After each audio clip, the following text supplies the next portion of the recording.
আসসালামু আলাইকুম রোহিঙ্গা ভাই এনল যারা বিদেশত আছো যারা বাংলাদেশত আছো তারা এই ভিডিও গাম শুনো তোমারা যে রোহিঙ্গা মানুষ বাংলাদেশত যারা আছো ইতারা খেঙ্গুরি তাকে আর মালয়েশিয়া জুন আসুন যে বাঙালিরে গালি ধর তোমারা ইয়ান বাঙালি তোমারা লাই কি মদত করতে সাথে কি হইতে সাথে তোমারা কপালা করে শুনো 2 লক্ষ রোহিঙ্গা যুবককে ট্রেনিং দিয়ে আমাদের যাওয়া লাগবে না। 2 লক্ষ নির্যাতিত রোহিঙ্গা যুবককে ট্রেনিং দিয়ে মুক্তিযুদ্ধের হাতিয়ার ওদেরকে তুলে দিন।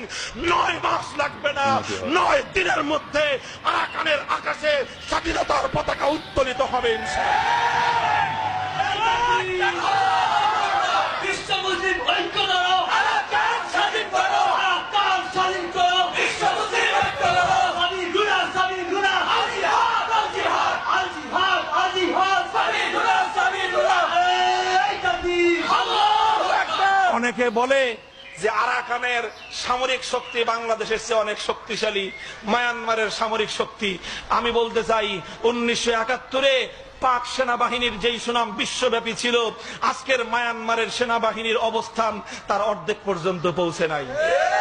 এদেশের মুক্তিযোদ্ধার দামাল ছেলেরা 71-এ সেই বিশ্ববিখ্যাত পাক আর্মি বাহিনীকে নাকানি চুবানি খেয়ে ছেড়ে দিয়েছিল, কারণ তারা মজলুম ছিল, ওরা জালিম ছিল। জালিম যত বড় শক্তিশালী হোক না কেন, মজলুম যখন প্রতিরোধ গড়ে তোলে, মজলুমের সঙ্গে খোদার শক্তি থাকে গায়েবী মদদ। কাজেই সে কথাই বিশ্বাস করি, ভয়ের কোনো কারণ নাই। মায়ানমার অসভ্য শক্তি, মায়ানমারের সেনাবাহিনী বর্বর শক্তি, মায়ানমারের অং সান সূচি শান্তির দূত নয়, অশান্তির পেতনি। কাজেই অশান্তির পেতনির বিরুদ্ধে, এই বর্বর সেনাবাহিনীর বিরুদ্ধে, এই অসভ্য দানব হিংস্র রাষ্ট্রের বিরুদ্ধে যদি 2 লক্ষ রোহিঙ্গা যুবক অস্ত্র হাতে নিয়ে মুক্তিযুদ্ধ শুরু করে, খোদার মদদ নাজিল হবে। 100 বছরের রক্তের বদলা পাই পাই করে উসুল করা হবে ইনশাআল্লাহ।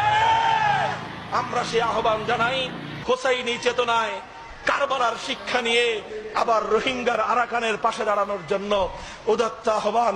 এটাই হলো কারবালার শিক্ষা, আশুরার শিক্ষা। আল্লাহ পাক রব্বুল আলামিন উম্মতে মুসলিমাকে ঐক্যবদ্ধ হয়ে সারা পৃথিবীতে আবার শান্তির পরিবেশ তৈরি করবার তৌফিক দান করেন।